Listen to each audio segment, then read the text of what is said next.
Amin. Kasih tepuk tangan dulu yang paling luar biasa buat Tuhan. Silakan duduk. Bapak, Ibu, Saudara. Puji Tuhan, selamat malam, shalom. Saya udah khotbah 5 kali, lebih semangat saudara ya. Sekali lagi, selamat malam, shalom. Tuhan Yesus baik, amin. Sudah percaya Tuhan Yesus baik? Kasih tahu kanan kiri, Tuhan Yesus baik. Kasih tahu sebelahnya, Tuhan Yesus tidak berubah. Tapi jangan nari loh saudara ya. Siapa di sini percaya Tuhan kita baik dan tidak berubah? Kasih tepuk tangan yang paling luar biasa buat Tuhan ya. Selamat hari kenaikan Tuhan Yesus. Mari hari ini kita mau belajar dari firman Tuhan. Kenapa kok hari ini kita merayakan kenaikan Tuhan Yesus? Kita buka Alkitab kita bersama-sama. Dalam Yohanes pasalnya ke-16 ayatnya ke-4 sampai ayatnya ke-7. Saya menyapa saudara yang di rumah. Dimanapun saudara berada boleh bantu saya tulis di live chat. Saudara mungkin dari luar kota, luar negeri. Biasanya kalau jam segini ini jemaat-jemaat dari Amerika. Ya, yang sudah mulai beribadah. Teman-teman dari LA yang pernah saya temuin biasanya ibadahnya itu kalau jam ini ya. Dan kalau saudara dari manapun saudara berada tulis di live chat. Saudara ada yang lagi nyetir, jangan live chat saudara karena gak boleh nyetir sambil ketik ya kan. Saudara tinggal ikuti. Karena dari tadi pagi banyak gitu saudara ya. Teman-teman lagi nyetir ke Bali, nyetir ke Jakarta. Mereka video, mereka story bahwa mereka lagi ibadah di tengah jalan. Dan sebuah kehormatan bagi saya. Kalau saudara di tengah hari libur ini saudara bisa tetap ibadah. Artinya saudara malam hari ini yang hadir benar-benar cinta Tuhan. Amin saudara.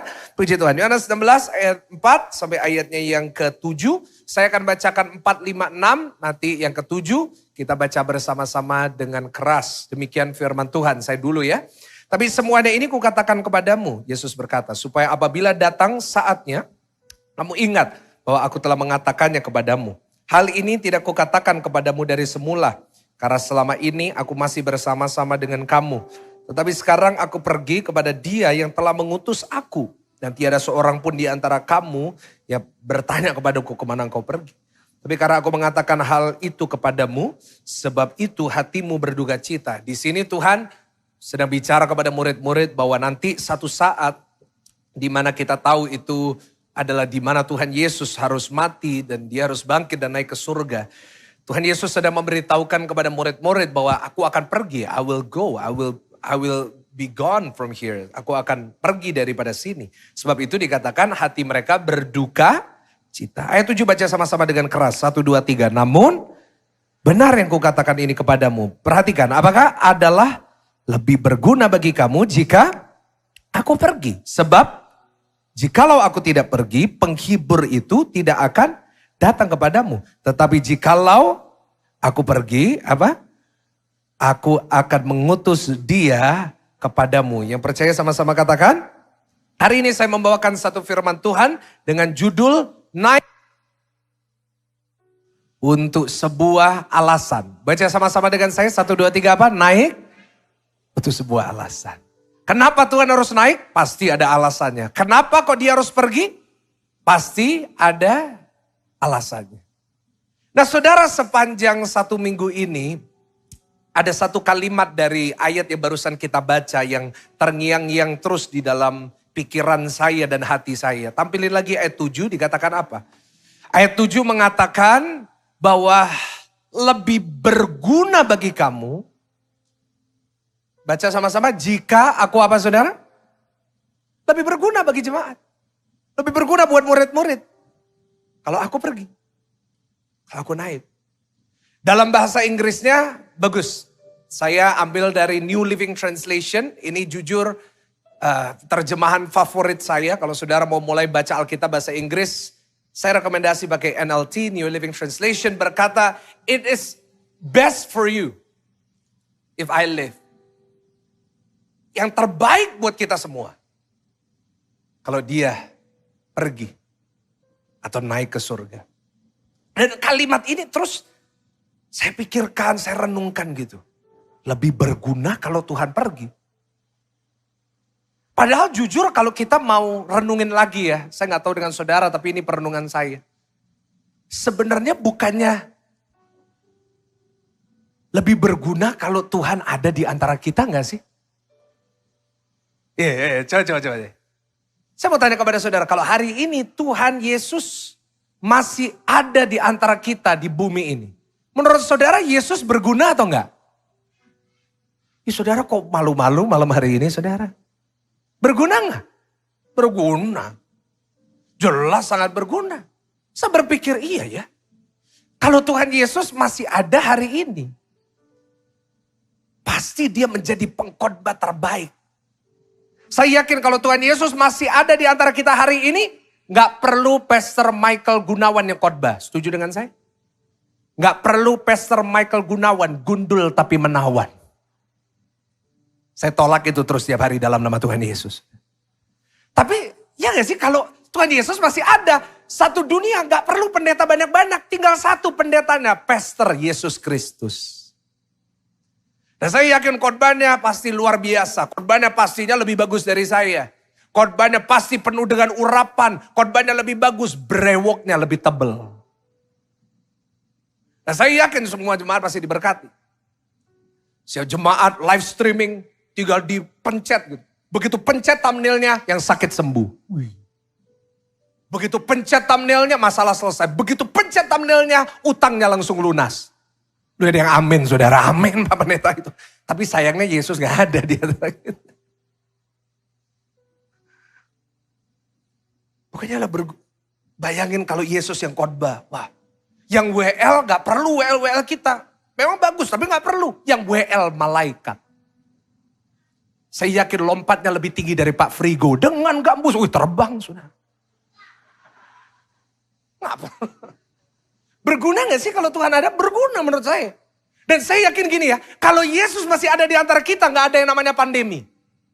Kenapa? Begitu kasus pertama di Wuhan, tinggal Yesus terbang ke Wuhan, datang ke rumah sakit, langsung teriak, dalam nama aku. Ya kan? Ya dalam nama Yesus kan? Namanya sendiri. Dalam nama aku, sembuh. Sembuh, gak ada COVID. Gak ada kita yang namanya pandemi. Saya tanya sekali lagi, berguna gak? Berguna. Tapi kita lihat di dalam Alkitab Tuhan Yesus sendiri berkata, lebih berguna bagi kamu. Bagi kita. Bagi jemaat. Kalau Tuhan Yesus pergi. Saya terus kembali lebih dalam lagi. Saya menggali, saya renungin lebih dalam lagi. Saya mulai memikirkan apa yang terjadi setelah Yesus naik ke surga. Apa yang terjadi setelah Yesus naik ke surga? Murid-murid dianiaya. Aduh kasihan. Murid-murid harus menghadapi kaisar namanya Kaisar Nero. Kaisar Nero merupakan kaisar yang paling kejam. Dia paling gak suka sama orang Kristen. Dia berburu orang Kristen. Begitu ada orang Kristen ditangkap. Apa yang dilakukan? Disuruh adu dengan binatang. Kalau saudara pernah lihat di film atau saudara pernah ke sana di Italia, ada yang namanya Colosseum, satu stadium yang lama itu. Kaisar Nero pada puncaknya dalam kekaisarannya, orang Kristen disuruh tanding di Colosseum. Bukan manusia lawan manusia, tapi orang Kristen disuruh lawan beruang dan singa. Kalau saudara menganggap itu tidak menakutkan, tinggal besok pergi ke Taman Safari. Terus saudara ke bagian singa, terus berhenti di situ. Saudara keluar, duduk di situ. Kita lihat ya saudara ya. Itu yang terjadi pada zaman itu. Anak-anak kecil dimakan sama singa di depan orang. Di depan semua orang Roma tertawa. Pada kekaisaran zaman Nero puncaknya dia begitu jahat seperti ini. Dia satu hari lagi lihat tamannya. Gitu. Dia lihat taman gini. Kok gelap ya? Ya jelas zaman itu belum ada lampu gitu kan. Tapi dia lihat. Gimana ya aku bisa nerangin? Akhirnya dia dapat satu ide yang sangat jahat. Dia panggil ajudannya. Bawa tuh orang-orang Kristen yang lagi di penjara. Digantung di atas tiang. Dikasih minyak. Dibakar hidup-hidup. Jadi sepanjang malam tamannya Kaisar Nero itu diterangi dengan tubuh orang Kristen yang dibakar hidup-hidup. Orang-orang Kristen ada yang digoreng hidup-hidup. Ada yang badannya ditarik di antara dua kuda sehingga badannya terobek dan mati. Dan saya merenungkan. Kalau Yesus masih ada pada saat itu gak akan terjadi. Setuju dengan saya? Kenapa? Karena Yesus yang akan jadi raja. Yesus yang akan memerintah. Sehingga murid-murid gak harus dianiaya. Tapi sekali lagi, apa yang Yesus katakan? Lebih berguna kalau aku pergi. Dan itu yang jadi pokok pembahasan saya hari ini. Lebih berguna kalau Tuhan pergi. Coba bayangin kalau kita berada dalam kondisi murid-murid. Seorang guru yang kita sudah ikuti 3,5 tahun. Petrus meninggalkan kehidupan yang lama. Dia ikut Yesus. Semua murid-murid meninggalkan hidupnya ikut Yesus. Sampai di tahun ke-3,5 lalu ditinggal begitu aja. Dan harus menghadapi aniaya gitu. Apa yang kita rasakan? Mungkin kita lagi rasain itu hari ini. Seakan-akan kita ditinggal sama Tuhan. Seakan-akan kita ini dibiarkan sama Tuhan. Kok kita dibiarkan sakit, kita dibiarkan ngadepin persoalan, kita dibiarkan ngadepin ujian. Tapi kembali judul dari khotbah saya, Tuhan Yesus naik untuk sebuah, pasti ada alasan. Pasti ada alasan kenapa Tuhan Yesus berkata lebih berguna kalau aku pergi dan aku tidak tinggal. Kita hari ini mau belajar sama-sama. Kenapa Tuhan Yesus berkata lebih berguna kalau aku naik daripada aku ada. 2 poin yang akan saya bawa. Yang pertama kita belajar, kita buka dulu dalam Yohanes 14. Yohanes pasalnya yang ke-14 ayatnya yang pertama sampai ayatnya yang ketiga. Saya bacakan buat saudara, dikatakan janganlah gelisah hatimu. Percayalah kepada Allah, percayalah juga kepadaku. Di rumah Bapakku banyak tempat tinggal. Jika tidak demikian tentu aku mengatakannya kepadamu. Dikatakan sebab aku pergi ke situ untuk menyediakan. Ayat 3 baca sama-sama. 1, 2, 3. Dan apabila aku telah pergi ke situ dan telah menyediakan tempat bagimu, aku akan datang kembali dan membawa kamu ke tempatku. Supaya di tempat di mana aku berada, sama-sama katakan. Yang pertama, catat baik-baik. Kenapa Tuhan Yesus berkata lebih berguna untuk dia pergi dan bukan tinggal. Lebih berguna untuk dia naik ke surga. Kenapa? Karena yang pertama, karena kenaikan Tuhan Yesus ke surga mengingatkan kita akan jalan yang benar. Ulangin sama-sama dengan saya, mengingatkan kita akan apa? Jalan yang benar. Dikatakan aku pergi untuk menyediakan tempat, artinya ada tempat di surga. Bagi saudara dan saya yang setuju katakan amin. Tapi seringkali kita harus diingatkan bahwa ada jalan itu. Jalan yang benar itu yang harus kita datangi pada satu saat. Saudara, tanpa kita sadari, jujur, banyak orang hidup dengan fokus yang salah.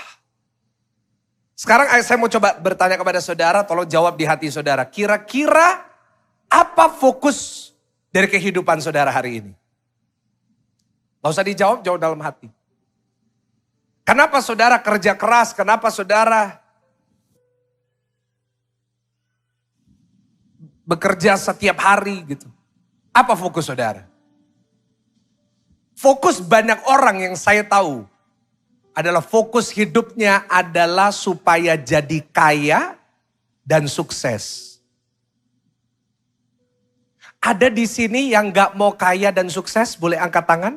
Saya panggil ke depan, saya doain khusus urapan dari Tuhan. Mau kaya sukses? Saudara kok malu-malu? Apa sih Pak Pendeta kok tahu aja? Kita semuanya mau kaya dan sukses. Boleh sukses, boleh kaya? Boleh. Boleh.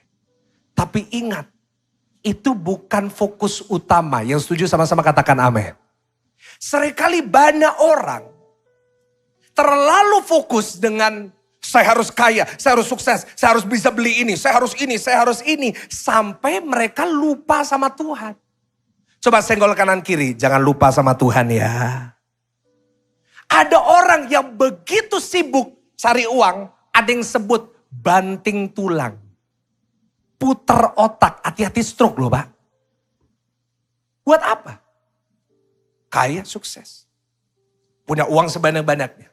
Dikenal orang, terkenal, punya rumah besar, punya mobil bagus. Sampai lupa untuk cari Tuhan. Dan itulah yang terjadi kepada murid-murid. Coba baca Kisah Para Rasul 1 ayat yang ke-6. Murid-murid pun, rasul-rasul pun juga punya fokus yang salah.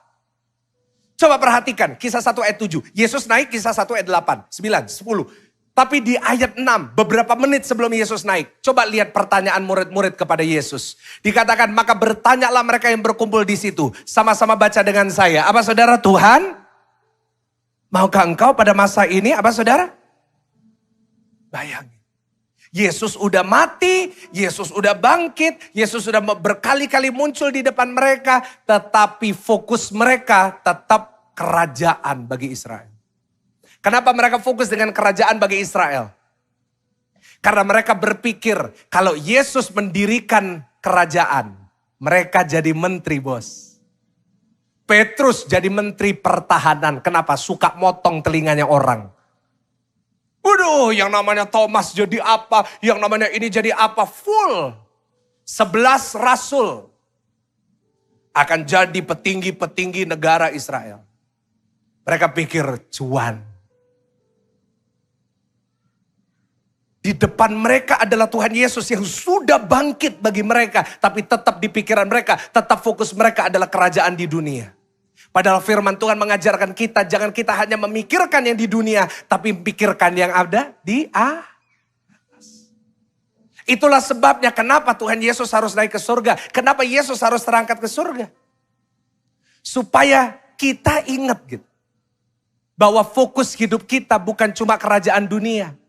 Tapi fokus hidup kita adalah kerajaan surga. Dan firman Tuhan berkata, carilah dahulu kerajaan surga, maka semua akan... Kasih tepuk tangan yang paling meriah, tepuk tangan yang paling dahsyat buat Tuhan. Yes.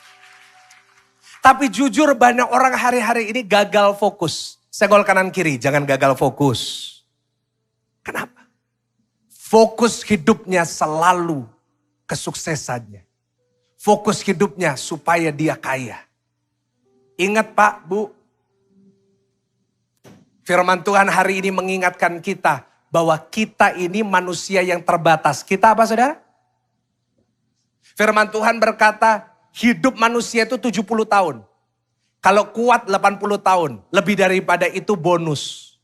Ih, pendeta takut-nakutin malam-malam gini. Benar, itu firman.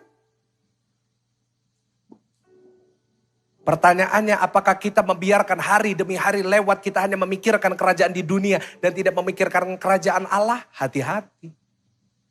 Ada anak-anak muda bilang, Pastor, saya masih umur 20, gak mungkin mati. Siapa bilang? Tahun 2020 pertama kalinya saya menguburkan seorang anak muda umur 23. Tahun 2021 pertama kalinya saya menguburkan anak kecil umur 3 tahun meninggal. Kematian tidak pernah pandang siapa kita. Karena itu pesan saya, tujuan Tuhan kirim saya untuk hari ini berkhotbah di depan saudara. Adalah jangan sampai kita lupa Tuhan. Yang setuju sama-sama katakan amin. Jangan lupa sama Tuhan. Pertanyaannya gini, perlu nggak Yesus membuat seremoni seperti itu? Kita lihat Yesus ngumpulin semua orang, kasih pesan terus naik. Perlu nggak? Bisa nggak Yesus tiba-tiba lagi jalan terus ngilang? Bisa? Bagi Tuhan nggak ada yang mustahil, bisa. Tapi kenapa Tuhan Yesus harus naik di depan murid-murid? Sampai murid-murid itu firman Tuhan berkata melongo ke atas.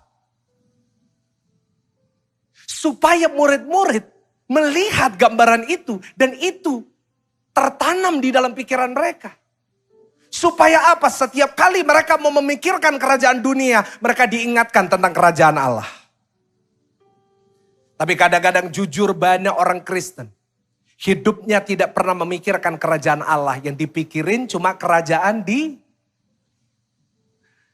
Saudara, kenaikan Tuhan Yesus mengingatkan kepada saudara dan saya bahwa hidup ini lebih daripada sekedar sukses.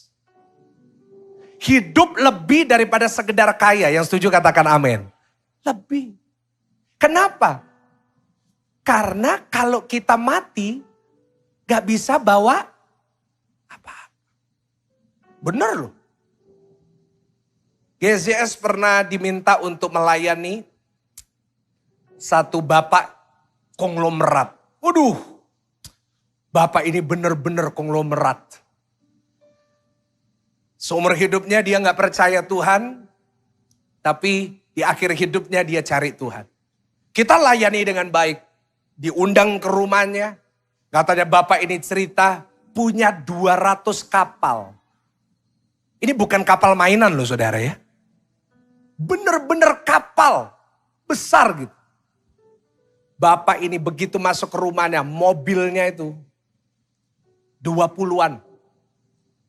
Merek apapun saudara pikirkan merek itu, dia punya versi yang paling mahal. Waduh. Dia punya jam itu saudara, aduh. Jamnya itu gak ada kelas ratusan juta. Gak ada Batman, Hulk, Pepsi itu udah gak ada. Udah kelas miliar, besar-besar. Loh Pastor kok tahu? Pastor kepo ya? Oh saudara saya gak kepo saudara ya. Kita gak, mana-mana jamnya gak ada saudara. Tapi dia tunjukin, waduh batunya. Batunya tuh begitu banyak. Dari batu karang sampai batu ake ada semua saudara. Waduh, kaya, berlian semua. Dan akhirnya dia bertobat, percaya Tuhan Yesus. Tapi meninggal. Puji Tuhan, meninggal dalam Tuhan. Kita datang ke ibadat tutup peti. Dan pada saat kita datang ke ibadat tutup peti, kita lihat petinya. Yang pertama kita lihat bukan mukanya, tapi tangannya. Kenapa? Ini jamnya dibawa gak ya ini? Karena dia tunjukin, ini jamnya berapa M. Saya lihat, gak ada. Kita lihat jarinya, gak ada. Malah yang dibawain Alkitab. Saya bilang, Bu, kalau mau bawain Alkitab sekalian dimasukin senter. Kenapa? Kalau ditutup gak bisa baca kalau gak ada senter. Gak bawa apa-apa.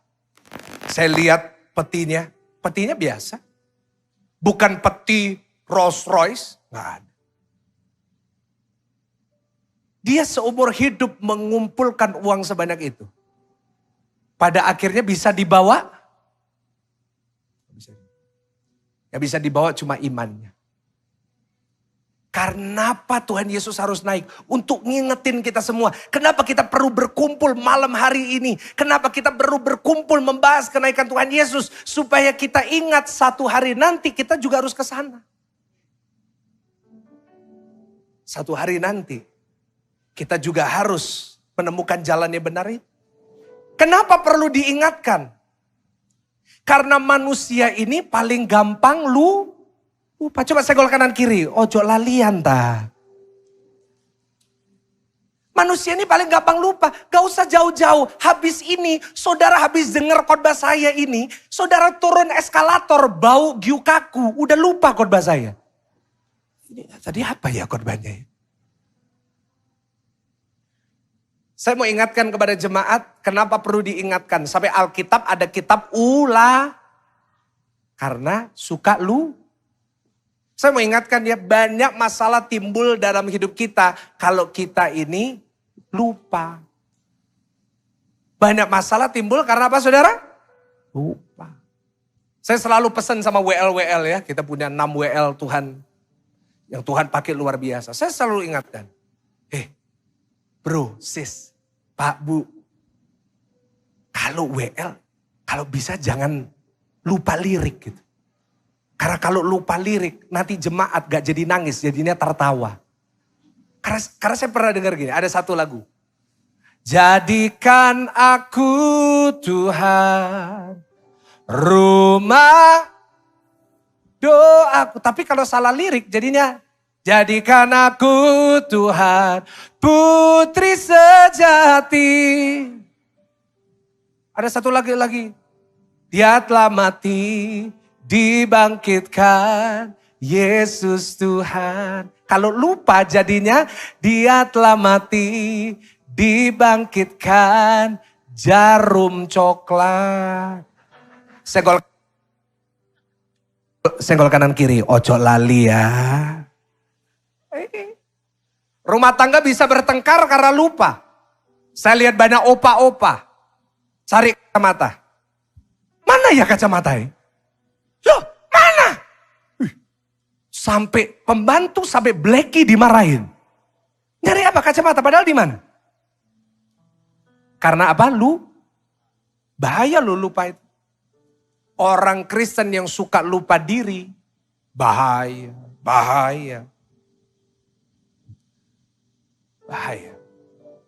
Pak, Bu, jangan lupa ya. Satu hari nanti kita akan tinggalin semua ini loh. Satu hari rumah saudara, mobil saudara, semua saudara tinggal. Kenapa Yesus perlu naik? Kenapa berguna bagi kita? Karena pada akhirnya hari ini saat kita ingat bahwa masih ada surga, kita diingatkan akan satu pertanyaan. Saat ini semua sudah selesai, kita mau kemana? Ayo coba. Saat saudara udah punya semuanya, mau kemana? Saudara udah punya rumah yang bagus. Ada orang itu, wah cita-citanya rumahku harus besar. Kenapa? Karena rumahnya mungkin gak terlalu bagus. Ada satu jemaat itu datang, dia itu minder. Pak pendeta saya itu minder. Setiap kali ditanyain rumah saya di mana, saya tuh malu. Kenapa? Rumah saya itu di gang, pinggirnya kali. Saya bilang, Bu, dan kali jangan minder. Kalau ada yang tanya rumahnya di mana, tinggal jawab Riverside Avenue. Kenapa? Gak bohong kok. Riverside artinya apa? Pinggir kali. Avenue apa? Gang. Nah bener kan? Tapi ada orang begitu. Wah aku harus punya rumah. Rumahku harus paling bagus. Paling besar. Di blok ini harus yang paling mewah. Harus paling ini. Saya mau tanya. Ketika udah dapat. Terus mau kemana? Mau diapain rumah itu? Ada orang punya cita-citanya. Aku harus punya mobil paling bagus. Gak puas dengan 4 pintu, maunya 2 pintu. Memang gitu, mobil semakin dikit pintunya, semakin mahal. Satu hari saya kepingin jual mobil gak ada pintu. Pasti mahal itu. Tapi gitu kan, kita harus dapat mobil yang paling sorry ya, kita udah dapat mobil yang paling bagus, terus mau diapain? Akhirnya dibiarin gitu aja. Pertanyaan ini penting, kalau kita ini udah dapat semuanya, kita kerja keras, kita udah dapat sukses, kita udah dapat kekayaan, terus mau kemana gitu? Nanti ini mau dibawa kemana? Karena itu Yesus harus naik, kenapa? Karena supaya kita ini gak lupa. Bahwa nanti ada tempat yang harus saya tuju saat saya mati. Yaitu tempatnya di mana? Di surga. Dan saya mau ingatkan kepada saudara, satu-satunya jalan ke surga cuma melalui Yesus. Yang setuju katakan amin. Dia satu-satunya yang kita perlu. Bukan perbuatan kita, bukan apapun yang kita bisa. Saya kasih contoh paling gampang. Saudara misalnya mau traveling. Ini kan hari-hari ini banyak orang traveling kan. Terus saudara udah di bandara, udah booking semuanya jauh-jauh hari. Udah beli tiket business class. Udah beli hotel bintang 5, kalau perlu bintang 7. Kita udah booking semuanya, kita sampai Juanda Airport, tiba-tiba lupa bawa paspor. Saya mau tanya, bisa berangkat? Loh udah beli semua kok, udah persiapan sudah semua, bisa? Kenapa? Karena kita lupa satu-satunya yang kita perlu. Ya, kita nggak bisa terus cari orang dalam, kenal orang dalam, cik ewangono ya, ini bisa, nggak bisa. Selama gak ada paspor gak bisa masuk. Surga juga gitu. Satu-satunya yang saudara perlu masuk surga siapa namanya? Dan ingat di surga gak ada orang dalam. Gak ada saudara sampai pintu gerbang terus saudara kenal. Kok sini kok ini ya kita konco toh biar aku masuk. Gak bisa. Iya kalau saya yang jaga pintu gerbang surga. Gampang. GZS masuk. Iya kalau saya yang jaga. Kalau hari itu saya lagi WL gimana itu? Gak bisa. Pak, Bu. Surga gak bisa nunut. Setuju dengan saya? Ada orang-orang bilang, nanti aku mau mati, aku baru bertobat. Loh, tahu kapan matinya? Surga gak bisa nunut. Surga cuma ada satu jalan. Dan namanya adalah Tuhan Yesus Kristus. Kasih tepuk tangan yang paling meriah. Gak boleh lupa. Yang bisa bawa saudara masuk surga bukan kekayaan saudara. Saudara boleh pintar seperti apapun. Saudara boleh S1, S2, S3, S4, S5. Profesor kabulator bocor. Gak bisa. Termasuk kedudukan. Mau jadi gembala, mau jadi pelayan Tuhan. Itu bukan jaminan masuk surga. Jaminan kita masuk surga hanya di dalam Tuhan Yesus Kristus. Sekali lagi kasih tepuk tangan yang paling meriah, tepuk tangan yang paling dahsyat. Yes. Kenapa lebih berguna bagi kita? Kalau Tuhan Yesus naik ke surga, karena yang pertama, saya ulangin sekali lagi. Mengingatkan kita akan jalan yang apa saudara? Benar. Yang kedua yang terakhir, kita buka Alkitab kita sama-sama. Kisah Para Rasul 1 ayat yang ketiga. Kisah Para Rasul 1 ayat yang ketiga. Kita baca sama-sama dengan keras, 1, 2, 3. Kepada mereka, ia menunjukkan dirinya setelah penderitaannya selesai. Dan dengan banyak tanda, ia membuktikan bahwa ia hidup. Sama-sama, sebab selama 40 hari ia berulang-ulang menampakkan diri dan berbicara kepada mereka tentang apa saudara? Yang kedua, kenapa lebih berguna bagi saudara dan saya? Kepada murid-murid, untuk Tuhan naik. Yang pertama untuk mengingatkan, supaya kita gak lupa. Yang kedua, untuk mendewasakan iman murid-murid. Ulangin sama-sama dengan saya, untuk apa saudara? Harus. Kenapa harus naik? Supaya imannya murid-murid dewasa. Kita baru saja membaca. Dikatakan setelah Yesus bangkit. Dia tetap berapa hari harus di bumi? 40? Kenapa? Karena imannya murid-murid masih belum dewasa. Karena orang yang masih imannya gak dewasa pasti penuh dengan keraguan. Akhirnya jadinya seperti Thomas. Coba buka Yohanes 20 ayat 25. Yohanes pasal yang ke-20 ayatnya ke-25. Maka kata murid-murid lain itu kepadanya, kami telah melihat Tuhan. Tapi Thomas berkata kepada mereka, sebelum aku melihat bekas paku pada tangannya, sebelum aku mencucukkan jari itu ke dalam bekas paku itu, dan mencucukkan tanganku ke dalam lambungnya. Baca sama-sama, sekali-kali aku, ini gak dewasa. Tapi ingat, yang ragu bukan cuma Thomas. Kadang-kadang Thomas itu kasihan. Kita suka mengkambing hitamkan Thomas. Sampai kadang-kadang saya tuh kasihan sama jemaat yang namanya Thomas. Apalagi kalau hari Paskah semuanya pasti nunduk gini saudara. Karena kita selalu berkata, oh Thomas ragu, Thomas ragu. Padahal yang ragu bukan cuma Thomas, tapi semua murid-murid juga ragu. Sampai Yesus harus berapa hari saudara? Astaga. Kenapa keraguan bisa muncul? Karena iman yang gak dewasa. Kita sering ragukan Tuhan, iman kita belum. Tetapi setelah Yesus naik ke surga, iman murid-murid jadi dewasa. Apa buktinya orang yang imannya dewasa? Sederhana, iman yang dewasa artinya imannya pasti bertumbuh. Ulangin sama-sama, imannya apa saudara? Imannya harus bertumbuh. Saudara mau berkata saudara imannya dewasa, iman saudara harus tumbuh. Artinya apa? Iman kita hari ini harus lebih baik daripada kemarin. Artinya apa? Iman kita minggu depan harus lebih baik daripada hari ini.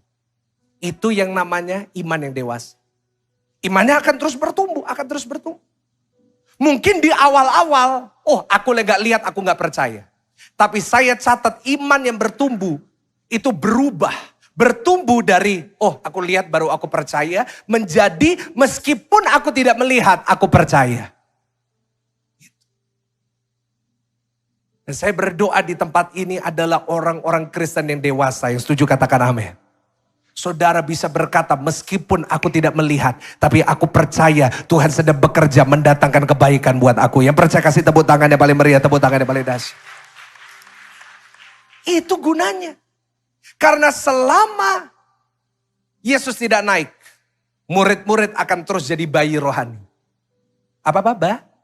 Bayi. Iya. Kelihatan itu. Kapan? Di Taman Getsemani. Yesus ngajak 3 murid. Siapa namanya? Petrus, Yohanes. Yesus lagi doa. Mereka ngapain? Tidur. Coba lihat sekitar, ada yang ketiduran enggak? Itu bayi-bayi rohani saudara. Waktunya doa tidur, bayi rohani. Banyak orang Kristen masih bayi rohani. Waktunya ibadah, enggak ibadah. Waktunya menyembah, enggak menyembah. Waktunya menyembah jadi tukang kritik. Lagi teriak dengan gambus. Kok gak ngangkat dia? Duh, apa yang mau diangkat saudara? Kalau besar-besar WL-nya gimana ngangkatnya? Rambutnya kok ada warnanya ya? Orang bayi rohani apa? Tengah khotbah, ngeritik pendeta. Ini batiknya kok warna ungu ya hari? Ungu kan warnanya janda. Saya jadi bingung. Karena setahu saya ungu tuh warnanya raja. Tapi kemarin saya tadi baru dikasih tahu ada jemaat yang bilang, Pastor Michael biasanya gak pakai ungu, itu warnanya janda, darah Yesus. Tengahnya kok, Pastor Michael kok tambah lemu ya? Apa urusan saudara dengan berat badan saya? Itu bayi rohani. Bayi rohani. Lihat apa yang terjadi kepada murid-murid. Yesus ditangkap. Apa yang terjadi sama murid-murid? Bahasa Jermannya semburat. Lari semua, pergi. Kenapa? Masih bayi. Imannya gak kuat. Yesus mati, Petrus kembali ke kehidupan yang lama. Itu bayi rohani. Orang bayi rohani itu kena masalah Tuhan gak tolong, Tuhan jahat. Gak gereja-gerejaan. Tapi setelah Yesus naik, murid-murid jadi dewasa. Petrus yang suka tidur, akhirnya dia menjadi seorang penginjil yang dahsyat. Sekali khotbah ribuan orang bertobat. Stefanus, murid Yesus, memberitakan tentang Yesus kepada orang Roma. Sampai di rajang batu dia tetap berkata, aku melihat kemuliaan Allah. Itu dewasa. Kita lihat sama-sama Thomas yang kita suka kambing hitamkan tadi. Jadi penginjil hebat. Itu namanya dewasa. Kenapa Yesus berkata lebih berguna untuk dia naik supaya murid-murid sekali lagi jadi apa saudara? Dan doa saya di tempat ini, jemaat GSJS di ibadah malam ini. Saudara adalah orang-orang Kristen yang dewasa. Kasih tepuk tangan yang paling meriah, tepuk tangan yang paling dahsyat. Yes. Dan dibutuhkan orang yang dewasa untuk mengerti. Kenapa kok Yesus seakan-akan harus naik. Pemain musik silakan naik. Kalau kita belum dewasa, kita akan berpikir bahwa Tuhan ini jahat ya. Kok Tuhan membiarkan murid-murid. Bahkan kita juga berpikir, kok Tuhan membiarkan saya? Kenapa Tuhan harus pergi?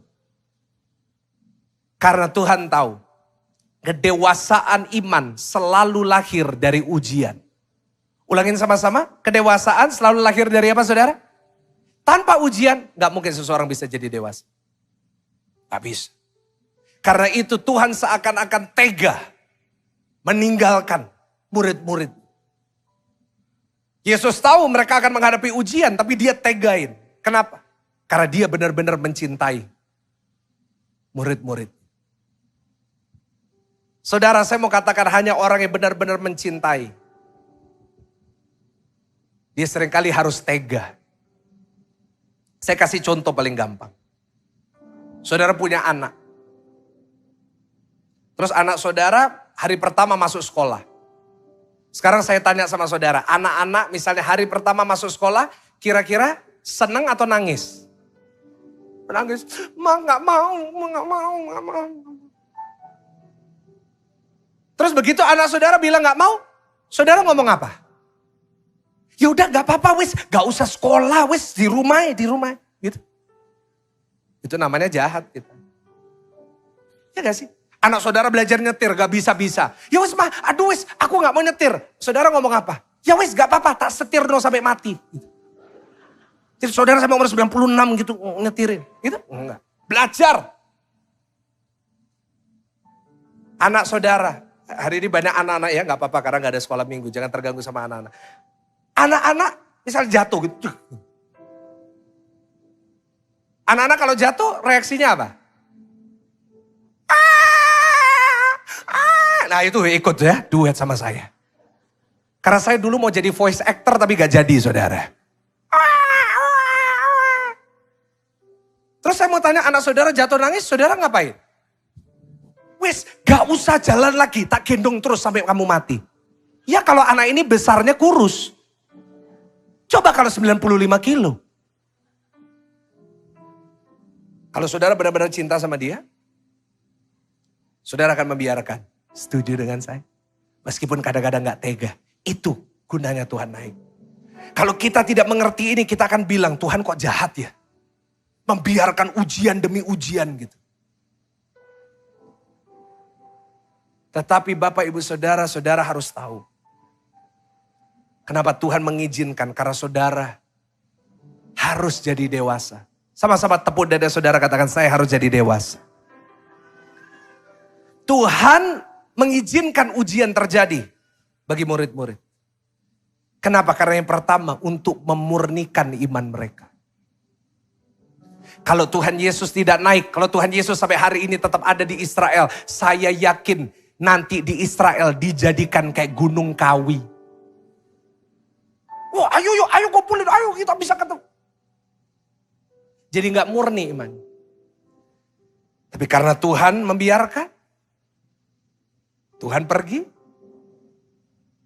imannya jadi murni. Kelihatan nih, siapa yang benar-benar cinta sama Tuhan. Yang kedua, kenapa Tuhan izinkan ujian? Untuk merubah karakter. Karena lewat ujian, orang yang suka marah jadi lebih sabar. Orang yang sombong jadi rendah hati. Dan yang ketiga, supaya kita bisa kenal Tuhan lebih dalam. Hari ini saya berdoa. Saat kita jadi orang Kristen yang dewasa, maka kita juga akan menerima berkat yang lebih besar. Sebab Tuhan lihat hati kita sudah siap. Kasih tepuk tangan yang paling meriah, tepuk tangan yang paling. Kita bangkit berdiri bersama-sama. Kita bangkit berdiri bersama-sama. Kenapa Tuhan Yesus berkata lebih berguna untuk aku naik? Karena yang pertama, supaya kita tuh ingat gitu. Ke jalan yang benar. Yang kedua, supaya kita imannya dewasa. Tapi mungkin saudara berkata, kok Tuhan teganya sama saya? Tapi ingat, dia pergi. Tapi tidak meninggalkan kita sepenuhnya. Coba baca Kisah 1 ayat 8. Kisah 1 ayat yang ke-8. Apa yang dikatakan firman Tuhan? Kisah 1 ayat 8. Sama-sama. No.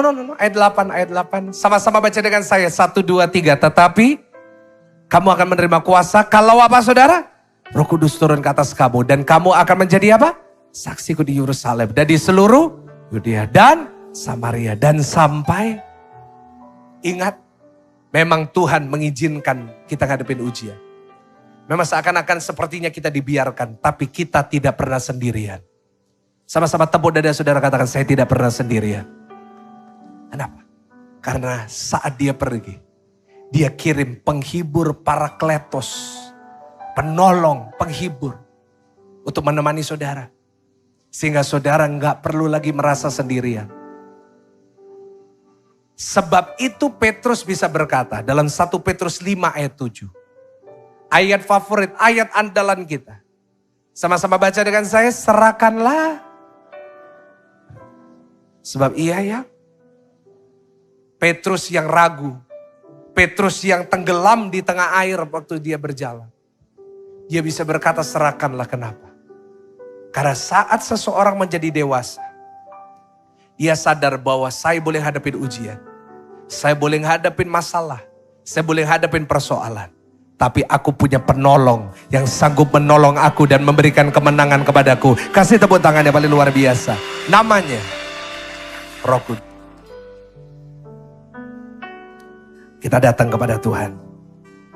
Kita menghampiri Tuhan. Roh Kudus hadir di sini. Mengalir di bait suci. Perkara ajaib,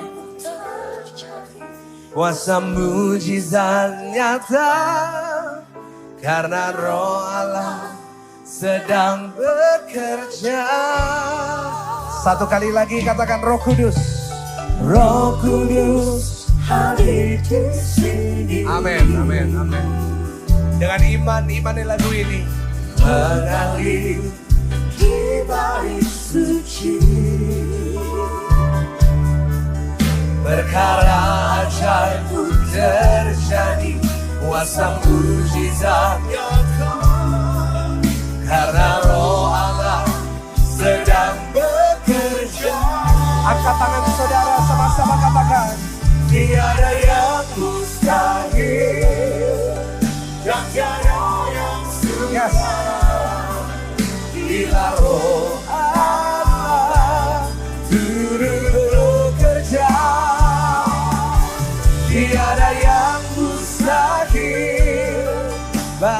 orang percaya.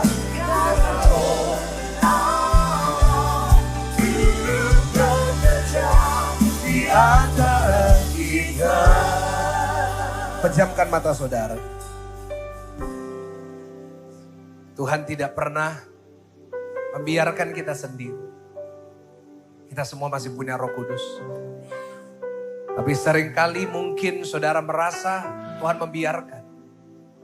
Tapi seringkali saudara merasa bahwa kok Tuhan tega tidak menjawab doa. Tetapi bukan karena Tuhan jahat. Tapi karena Tuhan mengasihi saudara. Karena Dia ingin setiap kita menjadi orang-orang yang dewasa, yang ingat bahwa satu hari nanti saya harus pulang ke surga. Karena itu sepanjang hidupku aku harus terus cari Tuhan. Terus cari Tuhan. Hari ini ingat baik-baik saudara. Saudara gak pernah ditinggal Tuhan. Firman Tuhan berkata engkau tidak akan pernah ditinggalkan seperti yatim piatu.